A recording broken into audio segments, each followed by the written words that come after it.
말도 안 되는 일이 벌어졌습니다. 2025년 하얼빈 동계 아시안게임 쇼트트랙 경기장에서 충격적인 사실이 드러났습니다. 국제 규격과 완전히 다른 경기장, 의도적으로 조작된 빙질, 그리고 3년 전 베이징 올림픽의 악몽이 다시 재현되고 있습니다. 올림픽을 넘어 이제는 아시안게임까지.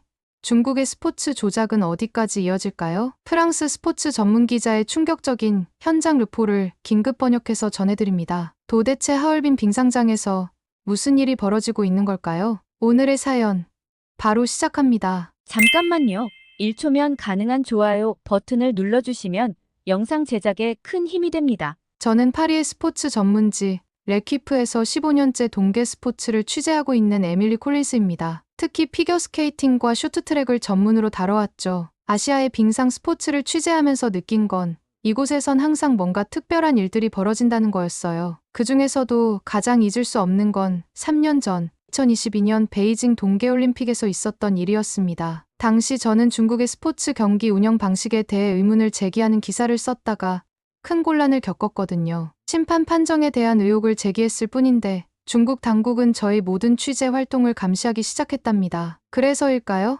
2025년 하얼빈 동계 아시안게임 취재를 앞두고 있던 저는 어딘가 모르게 불안했습니다. 예감은 틀리지 않았더군요. 하얼빈 타이핑 국제공항에 도착한 순간부터 이상한 기운이 감지됐어요. 입국장을 빠져나오는 순간 검은 정장 차림의 남자들이 은근슬쩍 저를 주시하고 있었거든요. 베이징에서 봤던 그 익숙한 모습이었습니다. 에밀리, 우리 또 만나네요. 고개를 돌리자 비동계 스포츠 해설위원 올리버 브룩스가 서 있었어요. 베이징에서 함께 그 충격적인 사건들을 목격했던 동료였죠. 그는 저와 마찬가지로 쇼트트랙 편파 판정 문제를 꾸준히 제기해온 몇 안 되는 서양 언론인 중 한 명이었습니다. 공항에서 시내까지 가는 40km 길이 왜 그리 멀게 느껴지던지요. 택시 안에서 올리버와 나눈 대화가 지금도 생생합니다. 베이징 때처럼 우리를 감시할 거예요. 하지만 이번엔 달라요. 우린 이미 그들의 수법을 알고 있으니까요. 제 말에 올리버는 고개를 끄덕였습니다. 우리는 이미 알고 있었어요. 중국에서 열리는 빙상 대회에선 항상 뭔가가 일어난다는 거요. 택시가 시내로 들어설 때쯤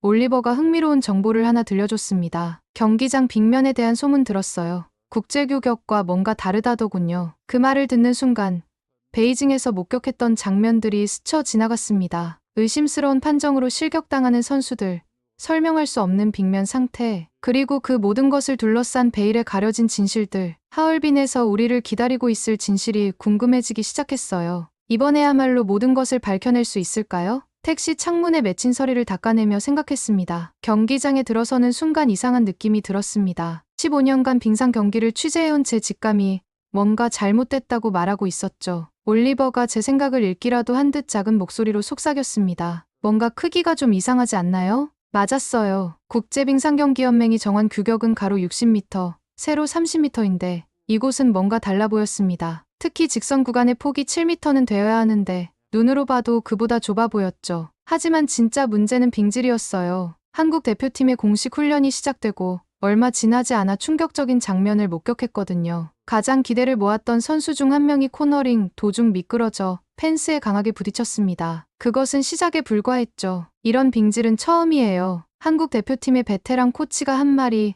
아직도 귓가에 맴돕니다. 그는 20년 넘게 선수들을 지도해왔지만 이런 얼음은 처음 본다고 했어요. 보통 쇼트트랙 경기장의 빙면 온도는 영하 7도로 유지되어야 하는데 이곳의 얼음은 마치 그보다 훨씬 차가운 것처럼 보였습니다. 선수들이 지나간 자리마다 얼음이 깨지듯 부서졌어요. 정빙기가 지나간 지 얼마 되지 않았는데도 말이죠. 올리버와 저는 서로를 바라봤습니다. 이건 분명 의도적인 것이었어요. 지난번 베이징에서도 비슷한 일이 있었죠. 올리버의 말에 고개를 끄덕였습니다. 베이징 올림픽 때는 여자 500m 준준결승에서 한 선수가 넘어졌죠. 당시에도 빙질 문제가 제기됐지만 증거가 부족했어요. 하지만 이번엔 달랐습니다. 훈련장 한켠에서 정빙 작업을 지켜보던 중 특이한 광경을 목격했거든요. 정빙기가 지나가는 속도가 일반적인 경우보다 훨씬 빨랐어요. 얼음을 제대로 다듬을 수 없는 속도였죠. 더구나 경기 시작 직전까지도 얼음을 메우는 작업이 계속됐다고 해요. 이건 마치 고의적인 것 같아요. 제가 중얼거리자 올리버가 휴대폰을 꺼냈습니다. 그의 화면에는 베이징 올림픽 때의 영상이 있었어요. 거의 똑같은 패턴이었죠. 특히 코너 구간의 빙질이 심각했습니다. 쇼트트랙에서 코너링은 승부의 분수령인데 이런 상태라면 제대로 된 경기가 불가능할 거예요. 더구나 한국 선수들은 후반 스퍼트가 강점인데 이런 빙질에서는 그 전략을 쓸 수 없을 겁니다. 경기장을 나서면서 올리버가 한숨을 쉬었어요. 이번에는 진짜 큰일이 벌어질 것 같네요. 저는 휴대폰을 꺼내 베이징 올림픽 때 알게 된 한 연락처를 살펴봤습니다. 중국 쇼트트랙 대표팀의 전직 코치였죠. 그때는 혼자 이 문제를 파헤치려다 실패했지만 이번에는 달랐어요. 그의 답장이 왔습니다. 오늘 밤 11시 호텔 로비에서 만납시다. 창밖으로 하얼빈의 밤이 깊어가고 있었습니다. 이 도시가 숨기고 있는 진실이 곧 드러날 거라는 예감이 들었죠. 하얼빈의 밤은 생각보다 춥더군요. 호텔 로비에서 기다리는 동안 창밖으로 내리는 눈을 바라보고 있었습니다. 시계는 이미 11시를 가리키고 있었죠. 콜린스 기자님, 뒤에서 들려온 조심스러운 목소리에 돌아보니 때 후반으로 보이는 남자가 서 있었어요. 리우 펑이었습니다. 그는 2018년까지 중국 쇼트트랙 대표팀의 코치였죠. 베이징 올림픽 준비 과정에서 갑자기 자리에서 물러났다는 것 말고는 알려진 게 없는 인물이었어요. 우리는 호텔에서 멀지 않은 한적한 커피숍으로 자리를 옮겼습니다. 리우 펑은 계속해서 주변을 살폈어요. 그의 손이 미세하게 떨리는 게 보였죠. 이번 하얼빈 경기장은 처음부터 계획된 거예요. 그가 꺼낸 첫 마디였습니다. 리우 펑은 지난 2년간 중국 빙상 경기장의 설계 과정에 깊이 관여했던 내부자였더군요. 빙질만이 아닙니다. 경기장 크기도 의도적으로 작게 만들었어요. 규정상 최소 기준은 맞췄지만 실제로 선수들이 경기하기엔 너무 좁죠. 그의 말에 따르면 좁은 트랙은 아웃코스 추월을 거의 불가능하게 만든다고 해요. 특히 한국 선수들이 주로 사용하는 후반 추월 전략을 무력화시키기 위한 것이었죠. 보통 다른 나라들은 규정보다 넓게 경기장을 만들어요. 선수 보호를 위해서죠. 하지만 여긴 달라요. 최소 기준에 딱 맞췄어요. 위험하죠. 리우 펑은 잠시 말을 멈추고 주머니에서 작은 USB를 꺼냈습니다. 경기장 설계도와 내부 회의 자료가 담겨 있다고 하더군요. 왜 이런 이야기를 저한테 하시는 거죠? 제가 조심스럽게 물었습니다. 그의 대답은 의외였어요. 전 진짜 스포츠를 사랑하는 사람이에요. 20년 넘게 선수들을 가르쳐왔죠. 하지만 이건 스포츠가 아니에요. 리우 펑의 눈에는 깊은 슬픔이 서려 있었습니다. 그는 베이징 올림픽 때 이미 이런 일들이 벌어질 것을 알고 있었대요. 하지만 그때는 용기가 없었다고 했죠. 중국 선수들은 이미 이 경기장에 맞춰 훈련해왔어요. 좁은 코스, 단단한 얼음, 모든 게 계획대로예요. 한국 선수들의 장점을 완벽하게 봉쇄하도록 설계됐죠. 그의 고백은 계속됐습니다. 빙질 관리 지침이 일반적인 기준과 완전히 다르게 작성됐다는 것, 정빙 작업 시간을 의도적으로 조절한다는 것까지 모든 게 치밀한 계산하에 이뤄진 일이었어요. 갑자기 리우 펑의 휴대폰이 울렸습니다. 그는 화면을 보자마자 창백해졌어요. 더 이상은 말할 수 없습니다. 조심하세요.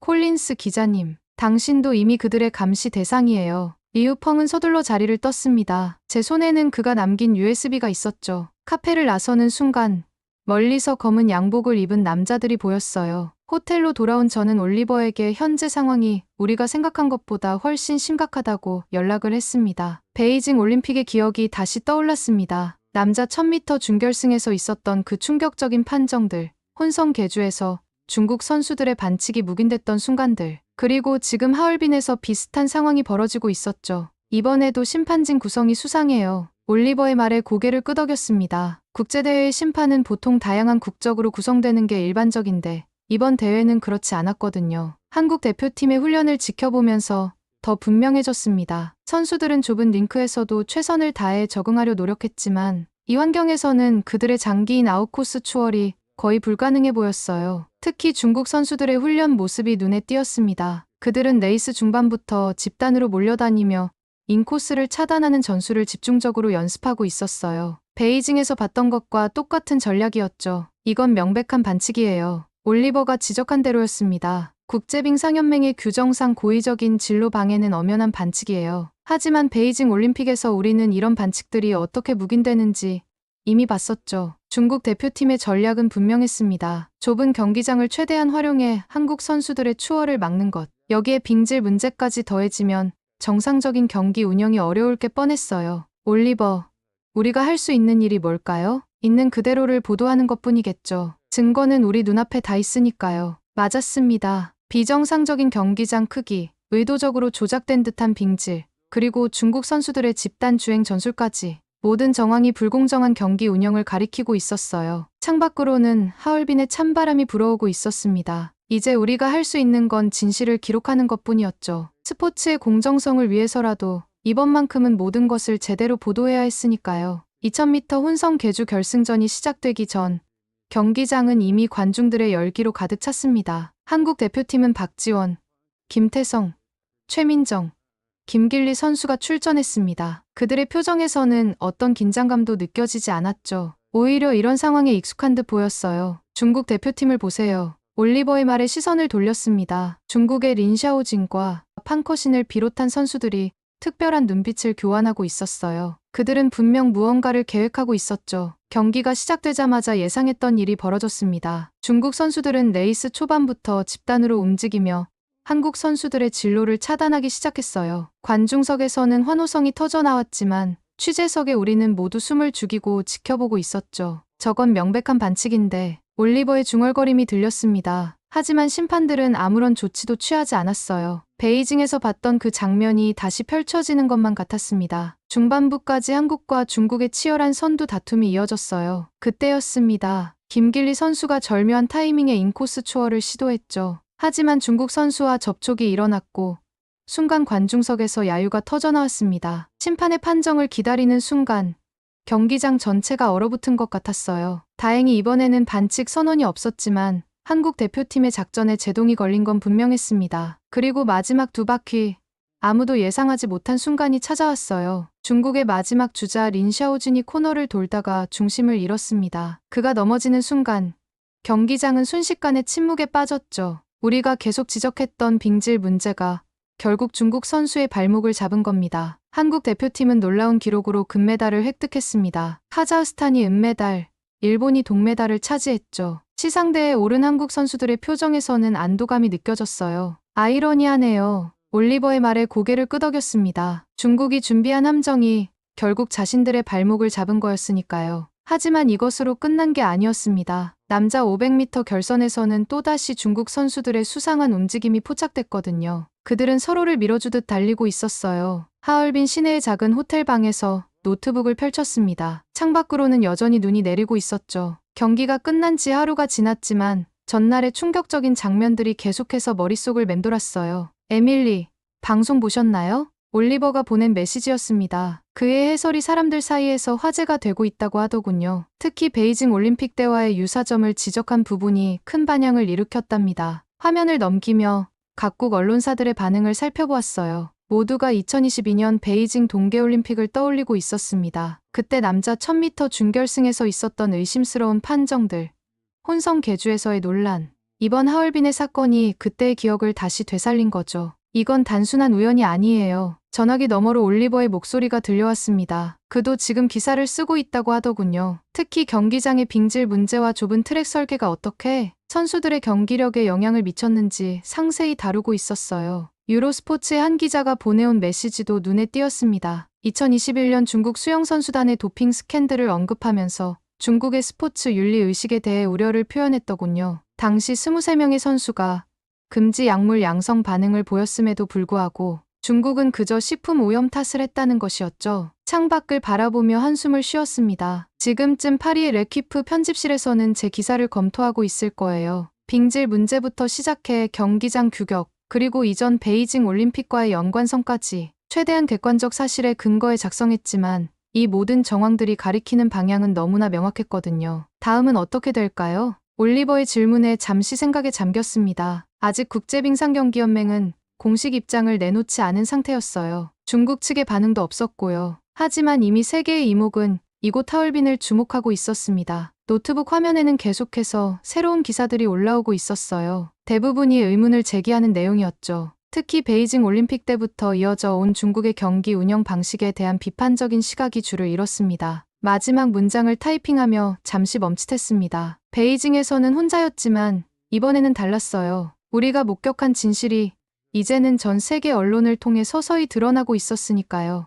마지막 문장을 끝내자마자 올리버에게서 전화가 왔습니다. 에밀리, 지금 당장 경기장으로 와요. 뭔가 심상치 않아요. 서둘러 경기장으로 향했습니다. 첫 경기가 시작되기 전 이미 관중석은 가득 차 있었어요. 중국 응원단의 함성이 경기장을 뒤덮고 있었죠. 그들의 자신감이 느껴지는 순간이었습니다. 취재석의 자리를 잡고 앉자마자 올리버가 귓속말로 전해주었습니다. 중국 선수들이 아침부터 특별 훈련을 했대요. 이 경기장 환경에 맞춰서 말이에요. 그의 말에 쓴웃음이 났습니다. 그들은 자신들이 만든 함정을 너무나 잘 알고 있었으니까요. 하지만 경기가 시작되고 얼마 지나지 않아 분위기가 완전히 바뀌기 시작했어요. 불과 몇 시간 전까지만 해도 자신만만하던 중국 기자들의 표정이 굳어져 갔습니다. 그들이 그토록 공들여 준비한 모든 장치들이 오히려 자신들을 조롱하는 도구가 되어버렸으니까요. 빙질 조작, 비정상적으로 좁은 경기장, 모든 것이 불공정해 보였습니다. 하지만 그날 하얼빈 헤이롱장성 훈련센터 다목적 홀에서는 놀라운 일이 벌어졌어요. 한국 선수들은 마치 이런 상황을 예견이라도 한 듯 움직였습니다. 좁은 트랙에서도 불안정한 빙질에서도 그들의 움직임은 흔들림이 없었어요. 오히려 이런 악조건이 그들의 집중력을 더욱 끌어올리는 것처럼 보였죠. 중국 응원단의 함성이 점점 작아지기 시작했습니다. 반면 한국 선수단과 응원단의 기쁨의 함성은 경기장을 가득 메웠어요. 경기가 거듭될수록 더욱 분명해졌습니다. 그들이 준비한 모든 장치들이 오히려 자신들을 조롱하는 도구가 되어버린 거였죠. 첫 번째 금메달이 확정되던 순간 올리버가 제 어깨를 툭 쳤습니다. 이게 바로 진짜 스포츠죠. 그의 목소리에는 감동이 묻어났어요. 우리는 지금 단순한 승리가 아닌 정의가 실현되는 순간을 목격하고 있었으니까요. 경기가 끝나갈 무렵 놀라운 기록이 나왔습니다. 금메달 7개 중 4개를 한국이 가져간 거예요. 하얼빈 헤이롱장성 훈련센터 다목적 홀에서는 하루에만 4번의 애국가가 울려 퍼졌습니다. 중국 기자들은 이제 더 이상 취재석에 앉아있지 못했습니다. 그들의 자리는 하나둘씩 비어갔어요. 반면 국제 언론사의 기자들은 바쁘게 움직이기 시작했죠. 모두가 같은 생각을 하고 있었을 겁니다. 이건 단순한 스포츠 경기가 아닌 정의가 승리하는 순간을 보여주는 역사적인 사건이라는 것을. 올리버는 BBC 생중계에서 이렇게 말했습니다. 오늘 우리는 스포츠의 진정한 가치를 목격했습니다. 어떤 조작도 어떤 방해도 진정한 실력 앞에서는 의미가 없다는 것을요. 그날 저는 스포츠가 보여줄 수 있는 가장 아름다운 순간을 목격했습니다. 조작된 빙판도 좁은 경기장도 그 어떤 불공정도 진정한 실력 앞에서는 의미가 없었어요. 오히려 그런 시도들이 한국 선수들의 압도적인 기량을 더욱 빛나게 만들었을 뿐이었죠. 누군가는 스포츠를 단순한 게임이라고 말합니다. 하지만 그날 하얼빈에서 저는 깨달았어요. 스포츠는 때로 우리 사회의 가장 깊은 진실을 보여주는 거울이 된다는 것을. 그리고 그 거울 속에서 저는 보았습니다. 정의는 결국 승리한다는 것을. 진정한 실력은 결코 감춰질 수 없다는 것을요. 하얼빈의 겨울은 우리에게 잊을 수 없는 교훈을 남겼습니다. 세상에는 아직 정의가 존재하고 그 정의는 우리가 생각한 것보다 훨씬 더 강력하다는 것을요. 아직 하얼빈 동계 아시안게임은 진행 중입니다. 많은 종목들이 남아있고 더 많은 이야기들이 만들어질 것입니다. 저는 이곳에 남아 끝까지 한국 선수들의 도전을 지켜보려 합니다. 그들이 보여준 값진 승리처럼 앞으로도 더 많은 감동의 순간들이 이어지리라 믿습니다. 오늘 사연 어떻게 들으셨나요? 불공정한 환경 속에서도 정정당당하게 실력으로 승부하는 한국 선수들의 모습이 진정한 스포츠 정신이 무엇인지 전 세계에 보여준 순간이었습니다. 앞으로 남은 경기에서도 우리 선수들이 부상 없이 더 큰 감동의 순간을 만들어내길 기원합니다. 여러분도 우리 선수들을 위한 뜨거운 응원의 메시지를 댓글로 남겨주세요. 감동뭉클에서는 여러분의 소중한 마음을 모아 사연 주인공들에게 전해드리고 있습니다. 여러분 주변에 감동적이거나 재미있는 실제 사연들을 제보받고 있으니 언제든 저희 공식 메일로 제보해주세요. 오늘 들려드린 사연에 공감하셨다면 구독과 좋아요 눌러주시고 주변 분들과도 공유해주세요. 여러분의 작은 관심과 응원이 더욱 좋은 콘텐츠를 만드는 데 큰 힘이 됩니다. 오늘도 여러분의 하루의 작은 즐거움이라도 되었기를 바라며 지금까지 감동뭉클이었습니다. 끝까지 시청해주셔서 감사합니다. 다음에 더 감동적인 사연으로 찾아뵙겠습니다.